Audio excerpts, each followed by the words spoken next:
Quel est le chemin qui vous a conduit à Jean Lorrain, Lorrain dont vous avez acquis un nombre impressionnant de lettres que vous venez de publier récemment? Oh, c'est à l'adolescence, c'est par le biais de mes lectures de la fin 19e, dont j'étais passionné.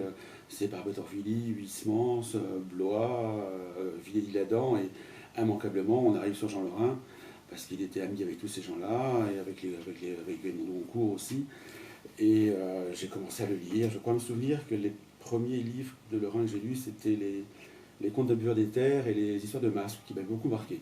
Donc on était au début des années 80 et à l'époque il y avait peu de livres disponibles, peu de rééditions. Il y avait celle du Bergevin et donc il fallait trouver des éditions originales, il fallait trouver des rééditions des années 30. Donc ça m'a conduit dans tout ce que j'aimais, c'est-à-dire aller en salle des ventes, aller chez les libraires anciens, aller travailler en bibliothèque. Et puis petit à petit, je suis tombé dedans très très rapidement. Quelle a été votre première acquisition concernant Jean Lorrain et plus précisément cette correspondance? Alors ça, j'en souviens très très bien, parce que dès l'âge de 13 ans en troisième, j'étais collectionneur d'autographes. À l'époque où mes petits camarades de classe achetaient des images Panini de joueurs de foot, moi je dépensais mon argent de babysitting en autographes du XVIIe siècle ou en lettres de révolutionnaires. Et j'ai eu la chance une fois à Paris, chez un libraire qui existe toujours, de tomber sur une petite carte de Jean Lorrain à Gustave Moreau. Ce qui était pour moi, c'était extraordinaire. Et c'est donc la première lettre, qui est d'ailleurs publiée dans le livre, c'est le premier autographe de Lorrain que j'ai acheté. Donc une lettre de Lorrain à Gustave Moreau. Pour débuter une collection, je crois qu'on ne pouvait pas faire mieux. Sa personnalité fait de lui un personnage contrasté, digne de la recherche. Ces contrastes apparaissent-ils selon vous de manière marquée dans ses correspondances? Oui, exactement comme dans son œuvre, Lorrain est un personnage double. Donc, dans sa correspondance, il y a plusieurs facettes. Alors, il y a les lettres à sa mère, par exemple, qui sont des lettres de fils qui adore sa mère. Et puis à côté, on a des lettres qui sont des lettres d'insultes. Les lettres à Mirbeau en sont le meilleur exemple. Il y a des lettres de flagorneurs, comme les lettres à Mendès. Donc, il y a, comme dans son œuvre, il y a un double jeu. J'aurais même envie de faire un jeu de mots en disant je, J-E-U et je, J-E. C'est un petit peu comme dans sa vie. Il vit avec sa mère et puis le soir, il est dans les bouges, il traîne les bordels, que ce soit à Toulon ou à Paris. Il est attiré par la mondanité qui l'éreinte de sa plume pour finalement s'en éloigner avec ses nombreux voyages, notamment à Nice et ailleurs également, pour faire de lui un géographe sentimental, comme vous le nommez. Oui, dès qu'il arrive à Paris, puisqu'il est né à Fécamp, dès qu'il arrive à Paris, il se mêle au milieu des lettres. Il envoie ses poèmes à tout le monde, hein, que ce soit Huysmans, Claudel. Il courtise Victor Hugo sans le rencontrer, je pense. Et puis, il est en même temps attiré par les mondanités, bien qu'il vienne d'un milieu très bourgeois. Son père était une famille de grands amateurs fécampois. Il n'a jamais pu rentrer dans les salons mondains du faubourg à Paris. Ça l'a un peu frustré, et en même temps, ça lui a permis aussi de voir d'autres mondes. Mais c'était pas Proust, il n'était pas invité.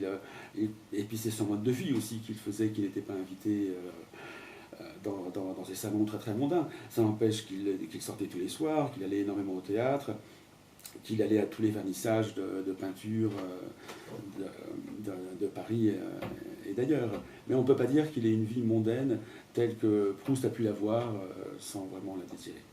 Ou Robert de Montesquieu, qui éreinte souvent d'ailleurs. Alors il éreinte très souvent Robert de Montesquieu, et en même temps il y a une grande fascination pour Montesquieu, pour le dandy, pour l'esthète, pour l'homme qu'il est. Mais c'est surtout aussi peut-être, un petit peu comme pour Proust, les fréquentations de ces gens-là. Il n'y arrive pas, lui, donc je pense qu'il y a aussi une part de jalousie. Et en même temps, il s'est battu en duel avec Proust. Hein, À quel sujet?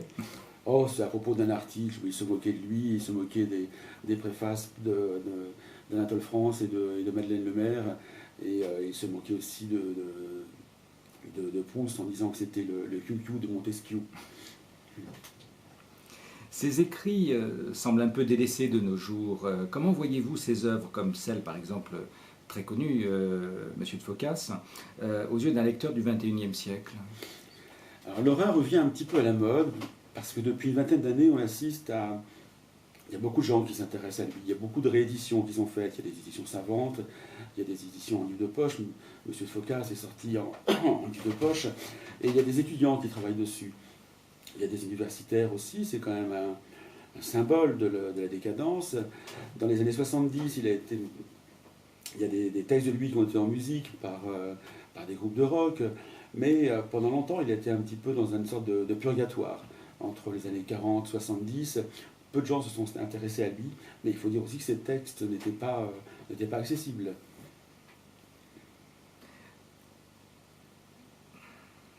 Conseilleriez-vous aujourd'hui de plutôt justement d'accéder à son œuvre par sa correspondance ou par ses livres?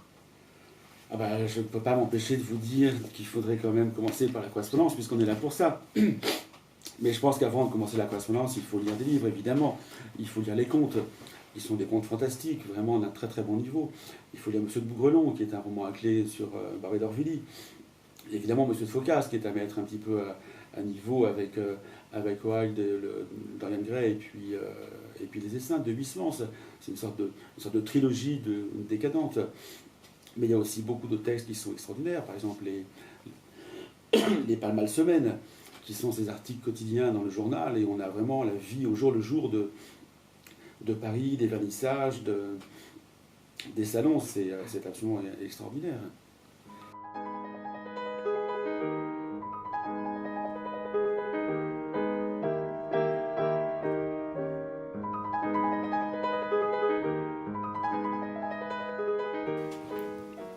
Quelle a été donc la genèse de ce volume de correspondance inédite, hein, pour la plupart?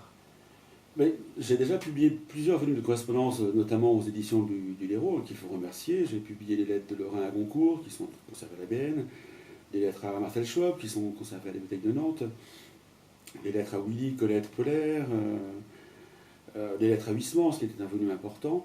Et puis, depuis 30 ans à peu près, j'achète des lettres de Lorrain. Et je me suis rendu compte que ça faisait un ensemble. Même si chaque lettre est différente, s'il y a beaucoup de destinataires différents, elles vont de 1882, l'année de la publication de son premier volume de poèmes, jusqu'à 1906, l'année de sa mort. Il y a des lettres pour chaque année. Et je me suis dit qu'avec ces lettres-là, on avait une sorte d'approche autobiographique par la correspondance.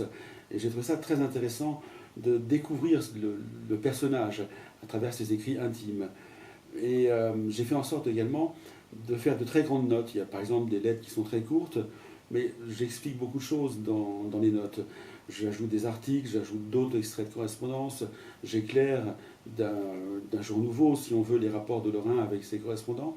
Et donc ça forme une sorte de biographie intime qui touche donc de très nombreux correspondants. On a des lettres intimes à Octave Uzanne, des lettres à ses éditeurs, on a des lettres à Huysmans, on a une série hallucinante de lettres d'insultes à Octave Mirbeau, on a des lettres à des peintres, on a des lettres à des gens dont j'ignore quasiment tout. Et ça couvre en fait donc toutes les parties, comme je le disais tout à l'heure, tout le contraste, le double jeu de Lorrain. On a des lettres où, quand il quitte Paris, qu'il va à Nice, il déteste la capitale. On a des lettres de voyage qui sont absolument extraordinaires, quand il est dans le sud et qu'il se promène dans les montagnes, quand il y a des orages, quand il décrit les paysages. Ce sont des sortes de petits poèmes en prose. Il y a des lettres du début, les lettres à Rachilde qui sont extraordinaires. Il arrive à Paris, il s'installe, il y a un côté arriviste. C'est très intéressant. On aborde dans ce livre, dans cette correspondance, tous les aspects de Lorrain. Ce qui change, par exemple, quand j'ai publié les lettres à une seule personne. Quand j'ai publié les lettres à Goncourt, on a toujours un rapport de maître à élève. Elles sont un petit peu toutes sur le même ton, bien que Goncourt soit un maître auquel il se confie. Les lettres à Schwab, c'est une très courte période de sa vie. Et après, ils vont se disputer, ils ne se verront plus. Tandis que là, on évolue sur plus de 30 ans et on suit le personnage de son arrivée à Paris, quand il fuit Paris, quand il part. On a aussi des lettres écrites en voyage qui sont intéressantes, puisqu'on a ses réflexions sur l'Afrique du Nord. On a des très très belles lettres sur Venise, qui a été une découverte pour lui extraordinaire.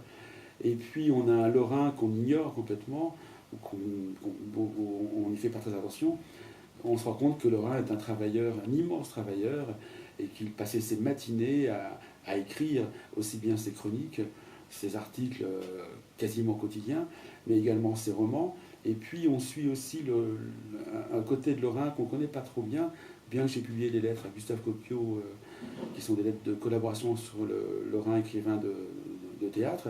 On a beaucoup de lettres à des comédiennes, et c'est assez intéressant, parce que c'est un côté qui est peu abordé chez Lorrain. Alors, le théâtre de Jean Lorrain est vraiment très très peu lu, mais ça, pour lui, c'était quelque chose d'important. Et une iconographie assez riche. Hein. Oui, alors j'ai tenu aussi, parce que ça s'y prêtait, et puis j'avais tous ces documents à ma disposition, hein, j'ai essayé d'illustrer chaque lettre par des photos. Alors pas forcément des photos de la personne à qui il écrit, mais quand il est dans un bar à Toulon, j'ai retrouvé une photo du bar. Quand il y a des affiches des pièces de théâtre, il y a évidemment des facsimilés de son écriture qui est absolument impossible, très très dur à lire. Et puis il y a les photos de son entourage, il y a les photos de quand il y a des pièces de théâtre, il va voir telle pièce de théâtre, je pense à la Mariska. Et ben j'ai trouvé des photos de Berthe Badi dans la Mariska, qui était la compagne d'Henri Bataille, qui était un de ses meilleurs amis.